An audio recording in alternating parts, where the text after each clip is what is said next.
let's go over the Week 6 NFL games, and I don't want to talk about it, but I kind of have to.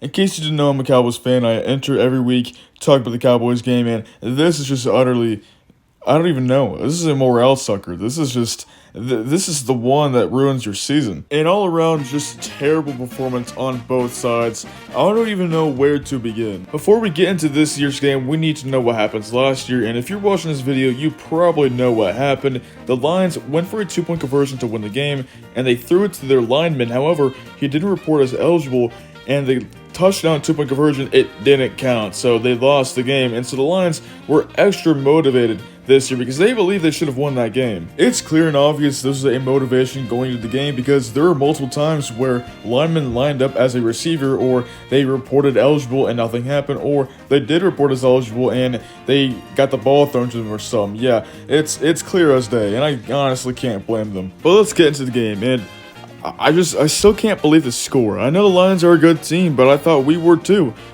47-9 is absolutely insane. A complete stinker on both sides of the ball. This is a complete morale sucker of a game. I don't even see how we can make the playoffs from here on out. How do you allow 47 points? This defense was so good last year. Over the last few years, we've had guys like Micah Parsons, Trayvon Diggs, DaRon Bland have career years. Become some of the best defensive players in the NFL, and then we do stuff like this. I know Micah Parsons is hurt, I know DaRon Bland's hurt, but again, this is inexcusable. How do you allow 47 points? There were so many moments this game where we just didn't want to tackle the other team. I mean, we were not physical at all. Every Cowboys fan knew it, even Mike McCarthy knew it, and this play right here, Trayvon Diggs, I'm not going to show the full clip because I'm scared I'm going to get copyrighted, but Trayvon Diggs just looked like he purposely missed the tackle. Like, he didn't want to tackle David Montgomery. And this isn't some rookie or second-year guy. This isn't some guy who's been a borderline scrub. This is a guy who's in his 5th year, and he's one of the best defensive players on the team. This is a guy who had 11 interceptions in 2021. This should be one of the better players on our team, and he's just missing tackles out here. That's poor leadership, and he should be a leader on this team, man. Those guys are going to copy that. Dude, I'm running out of words. This is insulting. But I, and alongside of every other Cowboys fan, are really missing Dan Quinn as our defensive coordinator. When he left, I knew we were going to be a lot worse. Now, I don't know how good he was going to be with the Commanders, but one thing was for sure, we were not going to be the same without him, and that's definitely shown. His scheme was perfect for our defense. Mike Zimmer is just not it, and we haven't built a good culture around him either. We are looking like we've purposely missing tackles. We can't tackle anybody. We're not physical. Under Dan Quinn, there were moments where we weren't, but most of the time, we were good on defense, and it looked like we were physical. We weren't having close games. We were blowing teams out, and dude, it's not been a good season. This isn't just an ordinary slump. This is straight up dog crap. It was either the last video or 2 videos before where I said that the offense needs to be called out, and this is the game where it absolutely needs to be called out. I know the Lions are a good defense, but again, how do you only score 9 points? I mean, we have arguably a top 10 quarterback. We have a top 3 receiver. The running back group, yeah, no, screw that. They suck. We have arguably a top 10 tight end and a top 10 O-line. And we can only score 9 points. In the last 4 games, we scored 19 points, 6 points for garbage time, 20 points against a very bad Giants team, and only 20 points, and now 9 points. This is a very bad offense, and an even worse defense, and that's insane. I'm surprised we are even 3-3 at this point. This is a bad football team. I don't know how we are even going to see January. I don't see us making the playoffs. Now, the biggest headline and takeaway from this game is not the game itself, but Aiden Hutchinson was carted off the field with a leg injury, and if you saw it live, you saw the replay, you could hear the snap of the bone, and you could also see his leg. It's a very gruesome injury that they didn't even want to replay, and I can't blame him. But anyway, prayers up for him. It's very, very unfortunate. Not only is he a human being, but he's also one of the best NFL players so far this year. He was looking like he could win Defensive Player of the Year. He was leading the league in sacks, and I mean, someone who's having such a great season, it's very unfortunate. So prayers up for Aiden Hutchinson. I hope he can recover and bounce back very, very strong. Before ending things off, Jerry Jones, please sell the team, and when you die, do not give it to your son. Give it to some guy who's willing to make the team better. We all know what you did before Super Bowl 30, and that's why we suck now. I'm so done being a Cowboys fan. I'm from Missouri, and I had the opportunity to become a Chiefs or a Rams fan, and both of them have won at least one Super Bowl in the past decade since I started watching football. I could have easily chosen that.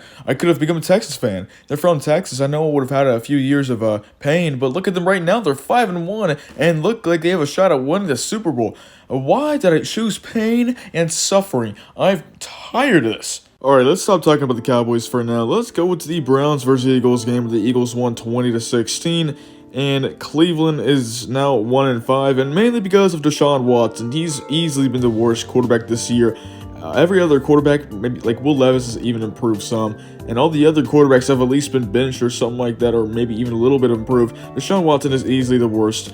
Ever since those allegations came out, he's just been bad, and something needs to go down. Now, it's not like they don't have anyone else like quarterback. They have a very solid backup quarterback in Jameis Winston sitting right there, but for some reason, Kevin Stefanski is way too stubborn with Deshaun Watson and says he's the quarterback right now. He's the guy to lead our team, and I can guarantee you if they put in Jameis Winston, they will be 10 times better. Maybe not 10 times better, but they will certainly be way better with him than Deshaun Watson. I don't understand it. Ever since the Browns came back in 98-99, they have been nothing but dysfunctional, and they've made a lot of bad decisions, but letting go of Baker Mayfield and getting Deshaun Watson, I think has been the worst mistake. It's so bad that it makes you hate the Browns, and I don't know how you can hate a team that has been so bad for the past 25 years, and seeing Baker Mayfield go off in Tampa Bay has to make Cleveland Browns fans sick. Let's now talk about some rookie quarterback performances, and we're going to get started off with Drake May, who was drafted number 3 overall, and this week on Sunday, he made his first NFL career start, and he didn't play too bad. 20 for 33, 243 passing yards, 3 touchdowns, and 2 interceptions is pretty good for a guy who made his first career start against a Super Bowl contender who is currently playing for a team that is one of the worst in the NFL. Great start for Drake May, and he's going up against the 1-5 Jaguars next week, and that should be a pretty good outing for him, I'm going to guess. 5th round pick from South Carolina, Spencer Rattler, also made his first career start today, and he was a little worse than Drake May. Overall, not a great day for him, but he did have some flashes of goodness, I guess. That's not really a word, but he was okay. 22 for 40, 243 passing yards, 1 touchdown, and 2 interceptions, and the Saints got destroyed this game, 51-27. Bo Nix had an alright performance, 216 yards, 2 touchdowns, 1 interception, and they would lose to the Chargers 23-16. I said it, it's not a great performance or whatever, it's mid, but I said it last video and I'll say it again. Sean Payton is building something special there in Denver with Bo Nix. Let's now talk about Caleb Williams, and I am so ready to talk about him. By the way, a few of my dogs snoring in the background, my bad, but anyway, I know he's playing the Jaguars and he's playing the Panthers and he's been playing bad teams, but he's proven a lot of haters wrong, guys. In his last game against the Jags, he threw for 226 passing yards, 4 touchdowns, and 1 interception, and they destroyed the Jags 35-16. And the Bears are now the Bears are now 4-2, and it feels really good to be a Caleb Williams agenda pusher right now. After his first 3-2 games, people were calling him a bust. People were saying, dude, this guy's not good.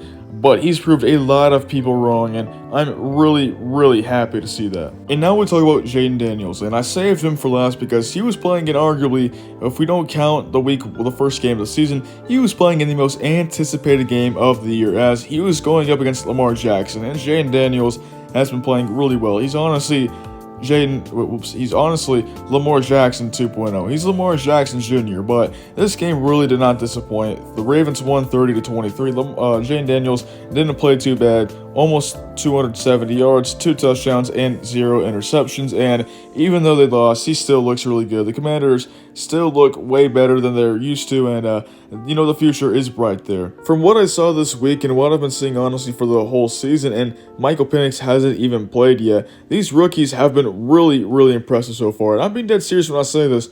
I think this could go down as the greatest quarterback draft class of all time. And well, that's about it that I wanted to say for this week, and goodbye.